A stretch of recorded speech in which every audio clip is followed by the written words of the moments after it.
Assalamualaikum warahmatullahi wabarakatuh. Alhamdulillahirrahmanirrahim. Puji dan syukur marilah kita panjatkan kehadirat Allah Subhanahu wa Ta'ala yang telah memberikan begitu banyak kenikmatan kepada kita sekalian. Salawat serta salam semoga tercurah pada Nabi Muhammad SAW, sahabat, keluarga serta kita sekalian sebagai umatnya. Amin. Bapak-bapak, ibu-ibu, jamaah salat isya dan tarawih yang dimuliakan Allah. Sebelum kita mulai pelaksanaan ceramah dan sholat tarawih, ada beberapa pengumuman yang akan kami sampaikan mewakili pengurus Masjid Al-Amin. Pertama, kami sampaikan tentang penerimaan kotak amal sholat tarawih.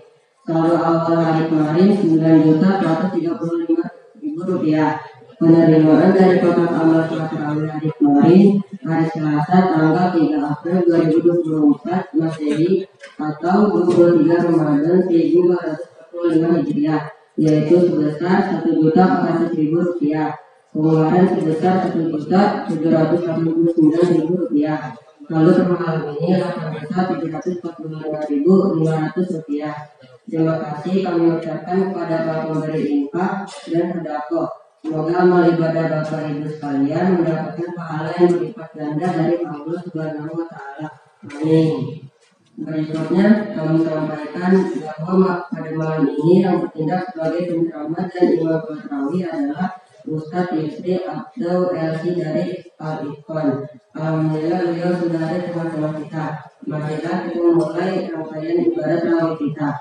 Untuk itu kepada Ustadz Yusri Abdul LC berkenan kiranya untuk memulai ceramahnya. Demikianlah pengumuman yang baru kami sampaikan. Terima kasih atas perhatiannya. Billahi taufiq wal hidayah. Wassalamualaikum warahmatullahi wabarakatuh.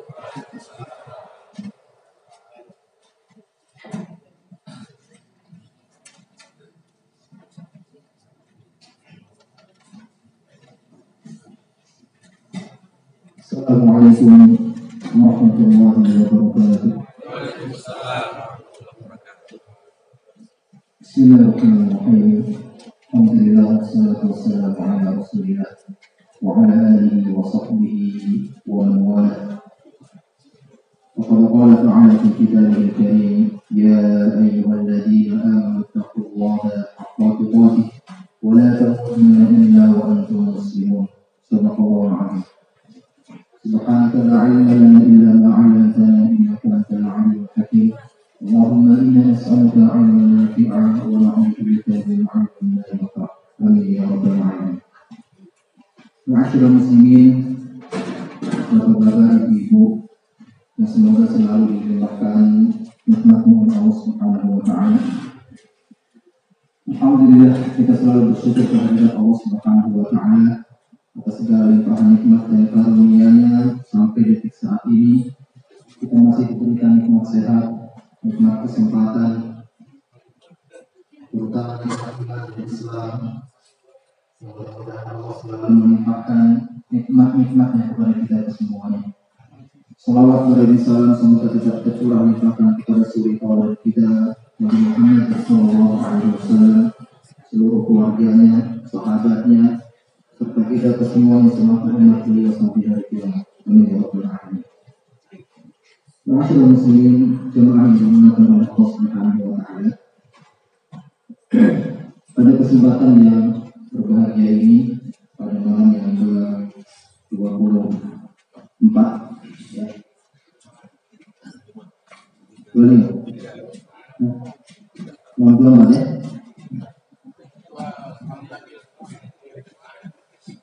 Ya, saya pemerintah kita akan mencoba bersama-sama mentadabburi salah satu dari nama Allah Subhanahu wa Ta'ala yang berbeda.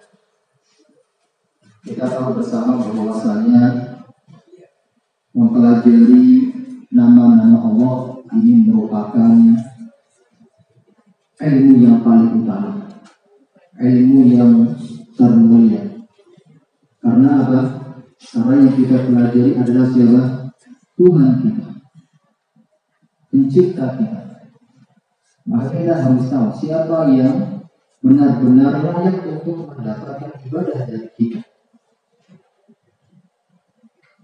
Dan kalau kita buka di setiap halaman di dalam Al-Quran, itu kita akan dapati nama-nama Allah yang ini. Setiap halaman di dalam Al-Quran. Oleh karenanya, menurut saya ini tema yang cukup penting yang perlu kita sampaikan. Satu nama yang akan kita bahas pada kesempatan yang berbahagia ini yaitu tentang nama Allah Al-Latif. Al-Latif artinya apa? Maha lembut. Ya, asal katanya dari lutfu, lembut. Ini makna secara kamus, ya, bahasa Arab ke bahasa Indonesia. Ada makna tersembunyi dari nama Allah Subhanahu wa Ta'ala Al-Latif. Imam Ibnu Qayyim rahimahullah memberikan setidaknya 3 makna tentang Al-Latif ini. Yang pertama, latifun fidzat. Allah itu latif secara zatnya. Allah itu lembut secara zatnya. Sehingga di dunia ini tidak ada satu mata manusia pun yang dapat melihat zatnya Allah Subhanahu wa Ta'ala. Oleh karena Allah katakan di dalam Al-Quran, la tudrikuhul absar wa huwa yudrikul absar. Tidak ada pandangan manusia yang melihat Allah Subhanahu wa Ta'ala, dan Allah yang melihat pandangan manusia. Makanya Nabi kita sallallahu alaihi wasallam ketika mengajarkan kita tentang makna al-ihsan, apa kata beliau? An ta'budallaha ka'annaka tarah, fa in lam takun tarah fa innahu yarak. Engkau beribadah kepada Allah seakan-akan engkau melihatnya. Rasulullah mengatakan ka'annaka tarah, seolah-olah engkau melihatnya. Karena tidak ada manusia yang dapat melihat Allah secara langsung di dunia ini. Sehingga merupakan sebuah anugerah dan kenikmatan dari Allah Subhanahu wa Ta'ala. Ya, merupakan anugerah dari Allah ketika kita di dunia ini tidak dapat menyaksikan Allah Subhanahu wa Ta'ala. Tapi mudah-mudahan kita semuanya bisa melihat wajah Allah Subhanahu wa Ta'ala ketika di hari kiamat. Makanya kita buka di dalam Al-Quran kisah Nabi Musa alaihissalam. Allah Rabbi arini anzur ilaik. Allah abadikan di dalam Al-Quran. Nabi Musa mengatakan, ya Allah, perlihatkanlah dirimu supaya aku dapat melihat dirimu. Apa jawaban Allah? Qala lan tarani, kamu tidak akan sekali-kali dapat melihat. Walakin yunzur ilal jabal, fa in istaqarra makanahu fasawfa tarah. Tapi lihatlah ke gunung itu. Kalau gunung itu masih berada di tempat, masih tegak berdiri kokoh, maka engkau akan dapat melihatnya. Falamma al-jabal ja'alahu dakka wa kharra Musa sa'iqa. Apa yang terjadi pada gunung tersebut? Hancur. Tidak kuat menahan cahaya Allah Subhanahu wa Ta'ala. Sehingga kharra Musa sa'iqa. Musa terjatuh dari pingsan. La tudrikul absar wa huwa yudrikul absar. Allah tidak dapat dilihat oleh pandangan manusia. Sehingga para ulama memberikan batasan-batasan terkait zat Allah Subhanahu wa Ta'ala. Ya. Jadi nggak boleh kita memperdalam pembahasan tentang zat Allah Subhanahu wa Ta'ala. Cukup kita meyakini. Ini yang pertama. Allah lembut secara zat. Yang kedua, latifun fil ilmi. Allah lembut secara keilmuan. Apa artinya lembut secara keilmuan? Artinya Allah Subhanahu wa Ta'ala itu mengetahui sesuatu yang lembut, ya, meskipun tidak diketahui oleh manusia. Allah latif keilmuan, lembut di dalam keilmuan. Sehingga Allah katakan wa asirru qawlakum aw ijharu bihi innahu 'alimun bi dzatis sudur. Meskipun kalian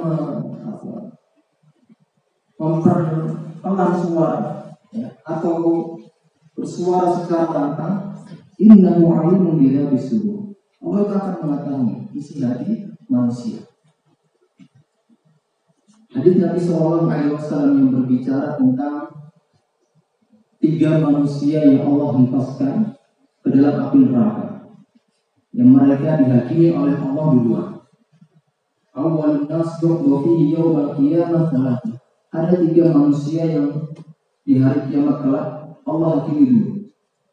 Siapa yang pertama? Qari'ul Quran. Orang yang membaca Al-Quran, orang yang mempelajari ilmu agama.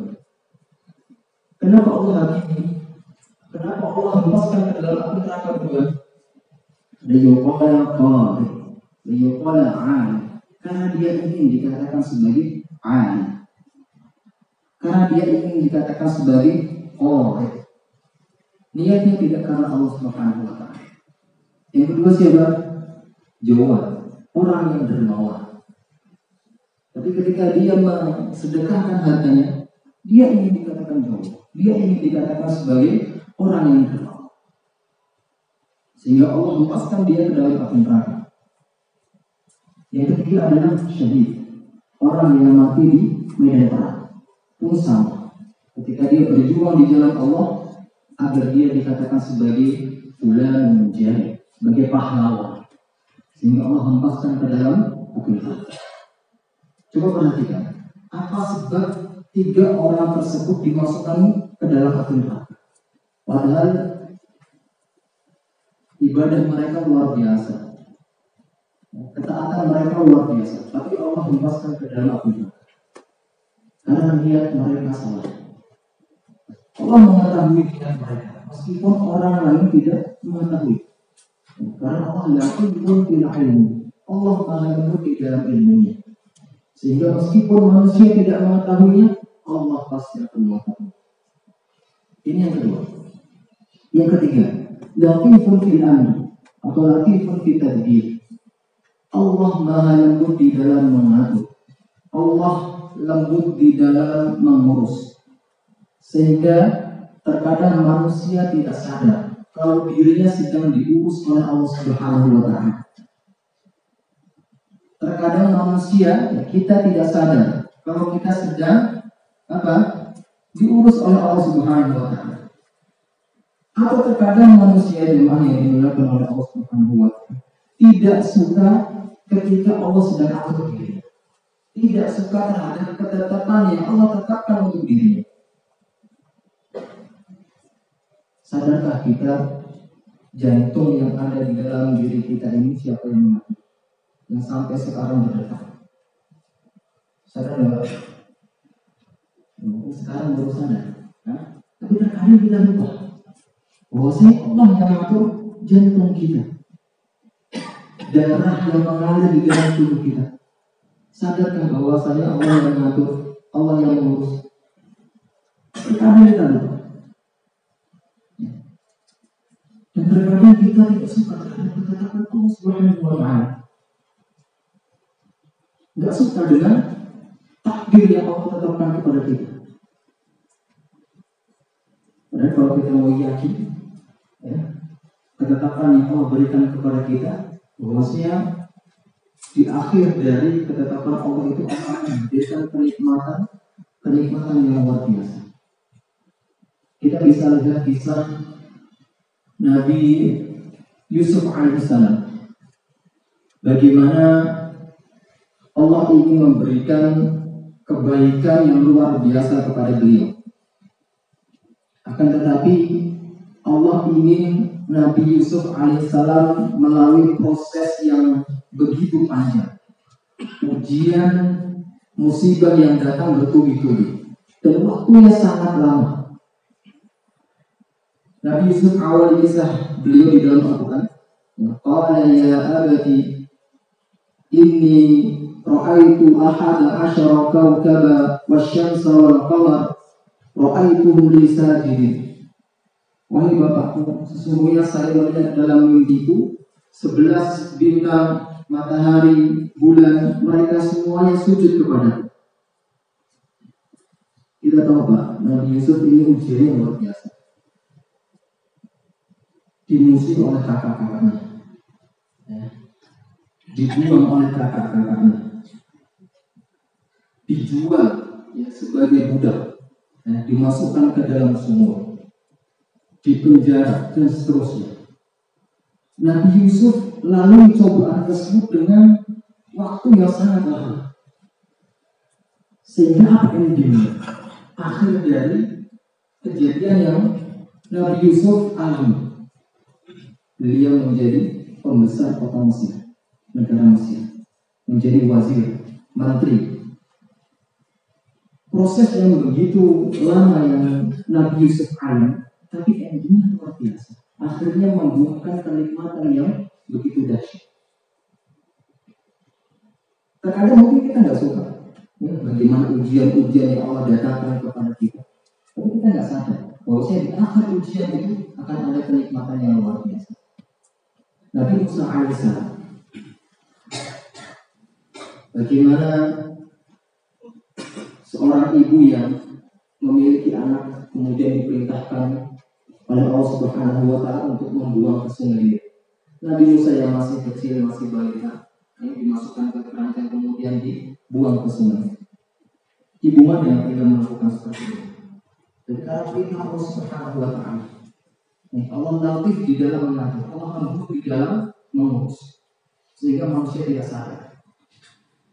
Sehingga Musa yang kecil itu kemudian sampai di kerajaan, diasuh oleh kerajaan, kemudian karena istri Fir'aun tidak menyusui, maka dipanggil pula ibunya yang sedang menyusui dari ke kerajaan. Luar biasa Pak ini. Akhirnya luar biasa. Karena Allah Subhanahu wa Ta'ala latif di dalam di antara hikmah kita mempelajari yang Allah Al-Latif ini, maka kita akan selalu berterus berdoa kepada Allah Subhanahu wa Ta'ala. Kita akan terus berbaik sangka kepada Allah Subhanahu wa Ta'ala. Ketika kita mampu mengaplikasikan, menanamkan bahwasanya Latif Allah Subhanahu wa Ta'ala, kita akan selalu berhusnuzon kepadanya. Misal,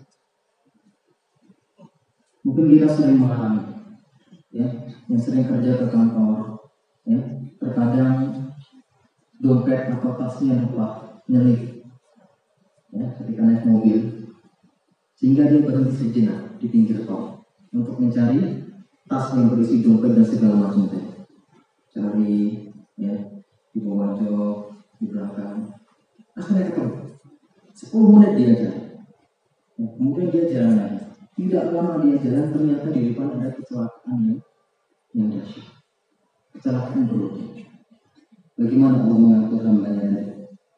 Seandainya Allah tidak mengatur untuk dia mencari dompetnya keselipnya, apa yang terjadi? Maka kita harus selalu husnuzon dengan ketetapan yang Allah berikan kepada kita. Jangan sampai sebaliknya kita husnuzon kepadanya. Tidak ada yang memandang pandangan suudzon kepada Allah kecuali orang-orang munafik. Yu'adzibullahu al-munafiqina wal munafiqat. Mereka yang memandang pandangan suudzon kepada Allah Subhanahu wa Ta'ala. Dan kemudian jemaah rahimakumullah, di antara hikmah yang kedua, maka kita akan terus berusaha untuk memperbaiki. Kita untuk berusaha memperbanyak amal soleh. Karena Allah Subhanahu wa Ta'ala tidak akan pernah menelantarkan amal soleh hamba. Allah pasti akan membalas sekecil apapun itu. Maka ketika terbesit di dalam hati kita untuk melakukan kebaikan, maka jangan tinggal, langsung lakukan. Terbesit di dalam hati kita untuk sholat duha, maka lakukan segera. Karena bisa jadi ketika itu Allah Subhanahu wa Ta'ala sedang memberikan hidayah kepada kita. Terkadang kita terbesit untuk bersedekah, maka lakukan segera. Bisa jadi saat itu Allah sedang memberikan hidayah kepada kita, sehingga kita ingat untuk bersedekah. Jemaah yang dimuliakan oleh Allah Subhanahu wa Ta'ala, mungkin hanya ini yang dapat saya sampaikan. Mudah-mudahan bermanfaat bagi kita semuanya dan bisa kita amalkan di dalam kehidupan kita sehari-hari. Aku qaul hadza wa astaghfirullaha wa lakum. Wassalamualaikum warahmatullahi wabarakatuh.